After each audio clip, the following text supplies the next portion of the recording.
ओम श्री परमात्मा नमः। मैं प्रोफेसर हरिहृदय अवस्थी अपने परम पूज्य गुरु जी प्रोफेसर पंडित भगवत शरण शुक्ल वेद मूर्ति तपोनिष्ठ गीता उपनिषद पुराण और वेदों के मर्मज्ञ के साथ में आप सभी का Awasthi Ayurveda anatomy yoga and spirituality channel पर हार्दिक स्वागत करता हूं।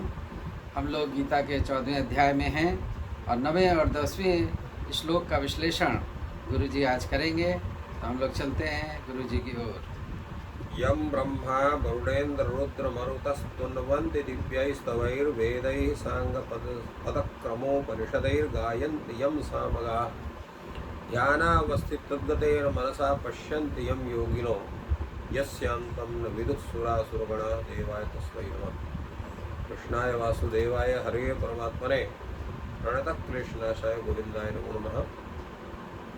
इस चैनल से संबद्ध सभी निपंगण, सभी जिज्ञासु छात्रवृंद, सहृदय सज्जन वृंद एवं इस चैनल के संस्थापक तथा प्रबंधक आचार्य हरिहृदय अवस्थी जी, आप सभी का स्वागत है इस गीता ज्ञान यज्ञ में। हम लोग 14वें अध्याय की चर्चा कर रहे हैं। आज हम लोग इस अध्याय के 9वें तथा 10वें श्लोक पर चर्चा करेंगे। 9वें श्लोक का स्वरूप है सत्वं सुखे संजयति रजः कर्माणि भारत ज्ञानमावृत्य तु तमः प्रमादे संजयत्युत। कल हमने चर्चा की थी कि शरीर में जब कोई एक गुण का आधिक्य हो जाता है तो अन्य गुण जो है वो स्वतः वो सुप्तावस्था में रहते हैं या अल्पावस्था में रहते हैं। दो स्थिति होती है। तो ये तो एक अलग बात हो गई। प्रश्न ये होता है कि सत्वगुण का मुख्य कार्य क्या है, रजोगुण का मुख्य कार्य क्या है और तमोगुण का मुख्य कार्य क्या है, ये करते क्या है। अगर खाली इन्हीं से अलग अलग बात किया जाए, पूछा जाए भाई आपका कार्य क्या है, तो ये क्या उत्तर दे रहे हैं। भगवान ने श्री कृष्ण कहा जो उत्तर दे रहे हैं वो ये है तो सत्वम सुखे संजयति। सत्व गुण क्या करता है कि वो सुख में प्रवृत्त करता है। सुख शब्द कई उसको सुख हम कह सकते हैं। अगर सत्व सुख को उत्पन्न करता है तो किस सुख को उत्पन्न करता है या किस सुख की अभिवृद्धि करता है। सुख भी कई प्रकार के हैं। एक आत्म सुख होता है जो भौतिक विषयों से उसको लेना देना कुछ नहीं है, क्योंकि आत्मा स्वयं प्रकाश है और आत्मा साक्षात वो सुख रूप ही है, आनंद मात्र। तो वो सुख राशि है, उसमें आनंद की राशि है, वो आनंदमय सुखमय है वो। और उस सुख की प्राप्ति के लिए किसी भी प्रकार के अन्य कारणों की उसका आवश्यकता, निष्कारण उसका सुखत्व है। तो किस सुख को यह सत्व गुण उपस्थित करता है, ये प्रश्न होता है। क्योंकि सुख भी अनेक प्रकार का है।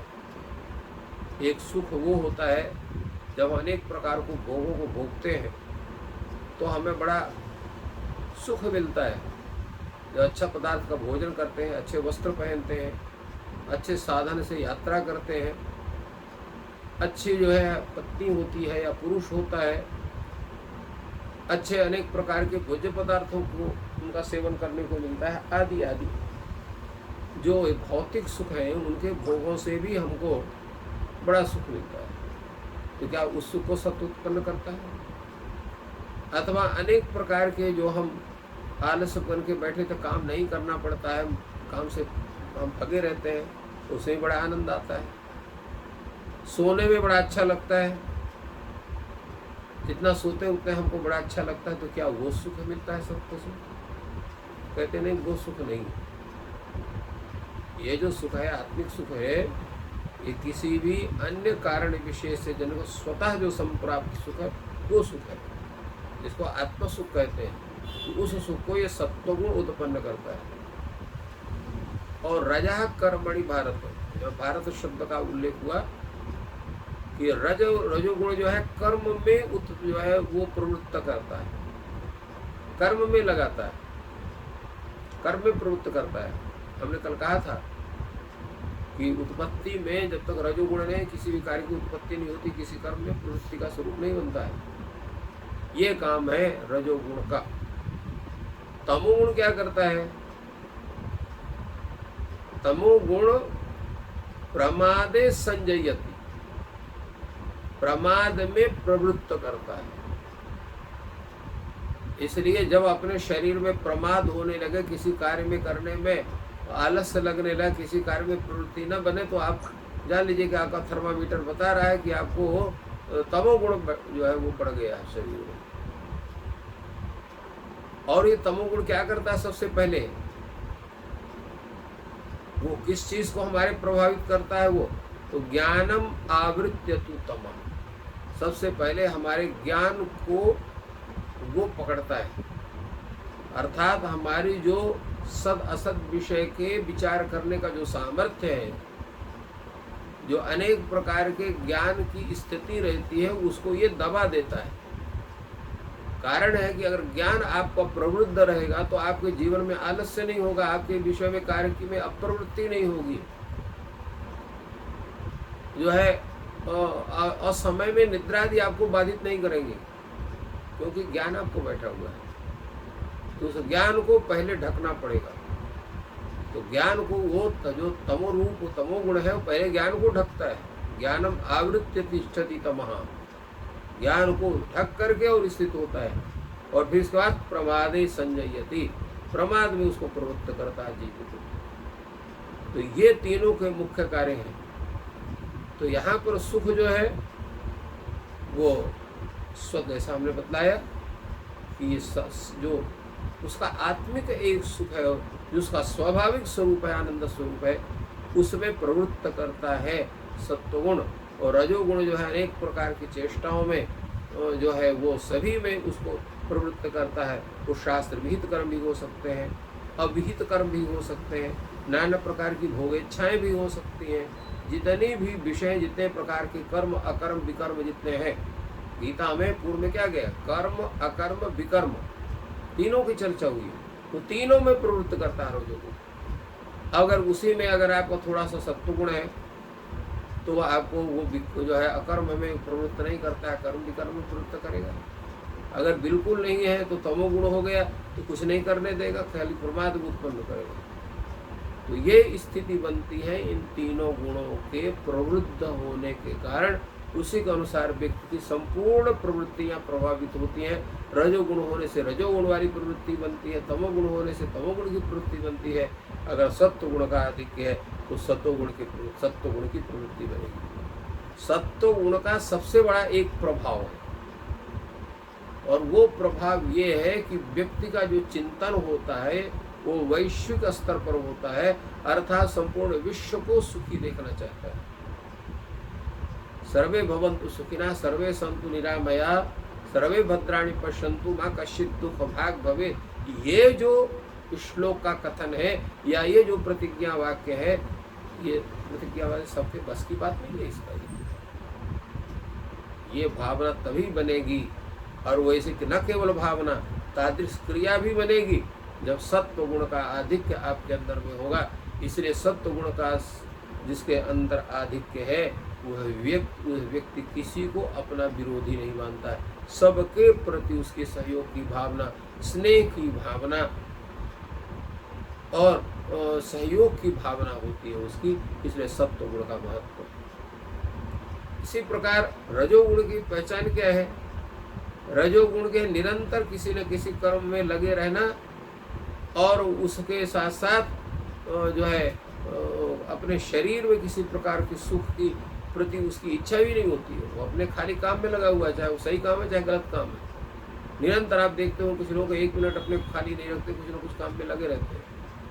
अब वो काम फालतू है कि सही है, ये तो अब वही जाने, या जो उनको देखता है वो जानता होगा। काम करना अच्छी बात है, किंतु शास्त्र विहित नियमानुसार जब करेंगे तो वो कर्म आपके सात्विक होंगे। स्वेच्छा विहित कर्म जो होंगे वो दोनों प्रकार के हो सकते हैं, संभावना गलत होने की ज़्यादा रहती है।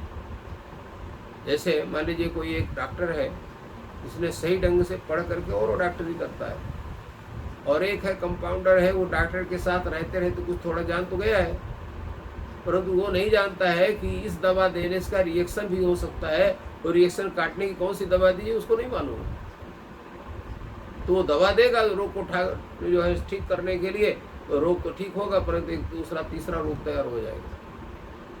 तो ठीक उसी तरह से है, कर्म करना ठीक है, परंतु कर्म करने का तरीका जब तक आपको नहीं आता है तो कर्म न करने की अपेक्षा बैठे रहना भी ज़्यादा ठीक है। तो कर्म करने का तरीका क्या है? शास्त्र के द्वारा विहित जो कर्म है वही हमारे कर्म है। उससे भिन्न जो है अकर्म या विकर्म है, तो अकर्म और विकर्मों को करने की आवश्यकता नहीं, कर्म करने की आवश्यकता है। तो इसलिए रजोगुण जो केवल रजोगुण का अभिवृद्धि रहेगी, तो इसी तरह के गलत कर्म भी हो सकते हैं, कुछ अच्छे कर्म भी हो सकते हैं। तो अच्छे कर्म करना का तात्पर्य है शास्त्र को अपना, शास्त्रैक चक्षुष को होना। शास्त्र वे चक्षु इति शास्त्र चक्षुष का, केवल शास्त्र के जो आँख मान करके जब हम अपने कार्यों को करते हैं तो कहीं भी हमारा फिर पतन नहीं होता, उत्थान ही होता है। तो इस तरह से भगवान ने यहाँ बतलाया। और दूसरे में भगवान कहते हैं ऐसा कैसे होगा कि खाली एक गुण ही रहेगा, बाकी गुण दबे रहेंगे। तो भगवान कहते हैं ऐसा ही होता है, क्योंकि प्रत्येक के लिए समय भगवान ने दिया है।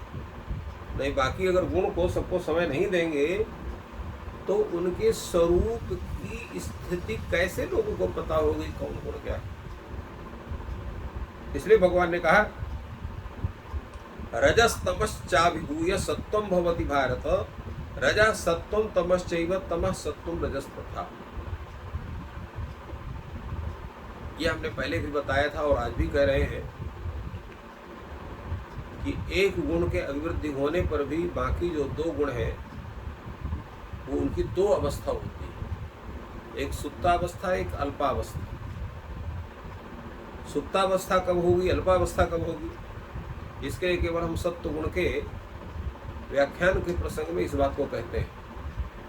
सत्व गुण की जब अभिवृद्धि होती है तो रजोगुण और तमोगुण को वो अभिभूत करके स्थित होता है। अभिभूतत्व भी दो तरह से हो सकता है, एक पूर्ण सुप्त है और एक अल्प रूप में विद्यमान होने पर भी होते हैं। जो पूर्ण सत्व होंगे तो पूर्ण सात्विकता का जो स्वरूप होगा, तो वही व्यक्ति वो चारों पुरुषार्थों की सिद्धि करता है, धर्म पुरुषार्थ की, अर्थ पुरुषार्थ की, काम पुरुषार्थ की और अंतिम मोक्ष पुरुषार्थ की भी सिद्धि करता है, मोक्ष को प्राप्त करता है। क्योंकि उसका जितने भी कार्य हैं वो भगवतोन्मुख होते हैं, वो भागवतोन्मुख होते हैं। भगवतोन्मुख अर्थात भगवान के प्रति समर्पित, और भागवतोन्मुख माने भगवान के जो भक्त हैं उनके प्रति समर्पित, क्योंकि उनका सेवा कार्य उसके द्वारा चलता रहता है। तो भगवत भागवत दोनों के प्रति उनका समर्पण होता है, दोनों के प्रति उनकी स्थिति बनती है। और वो जो है धर्म के अनुसार अर्थ का अर्जन करते हैं, धर्म के अनुसार काम का अर्जन करते हैं, और धर्म अर्थ काम मोक्ष, ये धर्म अर्थ काम इन तीनों से परे जाकर के मोक्ष को प्राप्त करते हैं। तो ये जिनका सात्विक स्वरूप होता है उनकी ये स्थिति होती है। सत्व गुण बढ़ा रहता है, जिनका पूर्ण रहता है, और तमोगुण और रजोगुण वो उसके सुप्तावस्था में रहते हैं। दूसरा है कि जब वो अल्पावस्था में रहते हैं, तो अल्पावस्था में रहने से उनकी प्रत्येक की सुप्रवृत्ति बनती, परंतु कुप्रवृत्ति नहीं बनती है। यही ये काम होता है, प्रवृत्ति शून्यता नहीं होती है, क्योंकि प्रवृत्ति कारक यहाँ पर रजोगुण है, और प्रवृत्ति में भी साथ साथ में उसमें जो है पूर्ण रूप से तत्पर होने में तमोगुण भी सहायक होता है। इसलिए दोनों की प्रवृत्ति बनती है। तो इसलिए वो शास्त्र के साथ साथ, सात्विकता के साथ साथ वह जो है जगत से भी संबद्ध रहता है, क्योंकि पूर्ण सत्वगुण जिसका रहेगा और तमोगुण सुप्त होगा, वो संसार में स्थिति उसकी नहीं होती है, वो निरंतर जो है परमात्मा में ही स्थित होती है। इसलिए हम ऐसे लोगों को देखते हैं, जन्म लेने कुछ साल बाद ही वो संन्यस्त स्वरूप को प्राप्त हो जाते हैं। जैसे हम लोग भगवान शंकराचार्य के विषय में स्मरण करते हैं। इसी तरह से अन्य भी जितने आज बहुत से और भी आचार्य हुए हैं, आज भी ऐसे हैं कि जो 4-6 वर्ष की अवस्था में ही वो संन्यास रूप में धारण करके केवल भगवत भजन में लगे रहते हैं। पूर्ण सात्विकता का उनका स्वरूप है। उनके जीवन में रजोगुण का और तमोगुण का कोई दर्शन नहीं होता है। यद्यपि वो अत्यल्प है, करोड़ों अरबों में कोई एक दिखाई इस तरह का व्यक्ति पड़ता है, सबके बस की बात ये नहीं है। और जिसका जिसका रजोगुण और तमोगुण अल्पावस्था में है, ऐसे लोग जो है गृहस्थ के रूप में भी हैं, विरक्त के रूप में भी हैं, जिन्होंने अपना जीवन पूरा केवल भगवत अर्चन में और संसार की सेवा में लगा दिया है। तो इस तरह के भी लोग हैं। तो उनका जो है सत्वगुण है और रजोगुण और तमोगुण भी है, परंतु वो दबे हुए हैं, अर्थात अल्प मात्रा में है। इस कारण से उसके प्रभाव से अन्य कर्मों में भी उनकी जो है स्थिति बनती है, किंतु आसक्ति नहीं होती है, क्योंकि सत्वगुण का आधिक्य है, परंतु प्रवृत्ति बनती है और दृढ़तम प्रवृत्ति बनती है, दृढ़ प्रवृत्ति बनती है, ये स्थिति होती है। परंतु रजः सत्वम तमश्चैव, इसी प्रकार जब रजोगुण बढ़ेगा तो सत्व गुण को और तमोगुण को दोनों को दबा देगा। ठीक है, ऐसी स्थिति यहाँ पर भी होती है। जब सत्व गुण और तमोगुण पूर्ण रूप से सुप्त होते हैं, केवल रजोगुण होता है, तो ऐसे अवस्था में व्यक्ति, जैसे हमने पूर्व में कहा था कि इस तरह का जो व्यक्ति है जिसका सत्वगुण और तमोगुण ये दोनों दबे हुए हैं और उसका केवल रजोगुण केवल प्रवृद्ध बैठा हुआ है, तो अनेक प्रकार के शरीर से संबंधी कार्य उसको होते हैं। इंद्रिय, उसका अंतःकरण अत्यंत चंचल होता है, अशांति रहती है, लोभ रहता है, लगता है उसका पूरा संसार हम अपने बस में कर लें। एक व्यक्ति थे, उन्होंने हमसे कहा कि महाराज हमारे यहाँ सब साधन हो गया, लगता है कि सभी हमने अनेक प्रकार की गाड़ियों से यात्रा कर ली, परंतु एक रह गया है कि हम जो है अभी तक वायुयान नहीं खरीद पाए। आजकल तो ऐसा भी लोग हैं, बहुत से लोग हैं वायुयान भी खरीद के रखे हो अपने पास, फिर भी उनको संतोष नहीं है और लगता और भी कोई ऐसा तीव्रगामी कोई साधन हो उसके द्वारा हम यात्रा करें। तो तात्पर्य है कि भोग भोगने से जिनकी तृप्ति ही ना हो रही हो, केवल भोग में ही जिनका स्वरूप जा रहा है, ऐसी स्थिति उनकी होती है। भोग वासना बढ़ती है, अनेक प्रकार के लोग होता है और नाना कर्म में उनकी प्रवृत्ति बनी रहती है। उनके जीवन में शांति का कोई संबंध नहीं है, ये स्थिति होती है। जैसे हमने कहा निरंतर कर्म में लगे हुए, कर्म अच्छे हैं बुरे हैं उनको ध्यान नहीं होता है, उनके स्वार्थ की पूर्ति करके बस इतना ही ध्यान होता है। इसी प्रकार जब सत्वगुण का जो है स्थिति है, जैसे हमने बताया कि अगर सत्वगुण और तमगुण अल्पावस्था में है तो उसमें थोड़ा सा प्रकाश भी रहेगा, विवेक भी रहेगा, शांति का भी स्वरूप दिखाई पड़ेगा। किंतु अगर वो नहीं है, वो सब कुछ नहीं रहेगा। इसी प्रकार तमोगुण का अगर है स्वरूप, उसका कुछ थोड़ा बहुत है, तो कार्य में आलस्य भी दिखाई पड़ेगा, प्रमाद भी दिखाई पड़ेगा, ये भी दिखाई पड़ते हैं। तो तात्पर्य है कि जिसकी जितनी मात्रा होगी उसके अगर 10% है, 20% तद उनका दिखाई पड़ेगा, क्योंकि यहाँ पर तो 80-90% यहाँ पर तो रजोगुण की स्थिति बनेगी। इसी प्रकार तमोगुण का भी है। जब तमोगुण की अभिवृद्धि होती है तो सत्वगुण और रजोगुण ये दब जाते हैं, या तो पूर्ण सुप्तावस्था में होते हैं तो अल्पावस्था में होते हैं। तो इसी तरह इनके भी गुण जो है वो कार्य करते हैं। तमोगुण की जब अभिवृद्धि होती है तो शरीर है, इंद्रिय, अंतःकरण है, इसे मोह की प्रवृत्ति बनती है, प्रमाद की प्रवृत्ति बनती है। वृत्तियाँ जितनी हो, विवेक शून्य हो, जो भी हम काम करते हैं बिना विचारे करते हैं, चाहे हमको कष्ट हो, बार बार लोग कष्ट भोगते हैं फिर भी वही गलती करते हैं।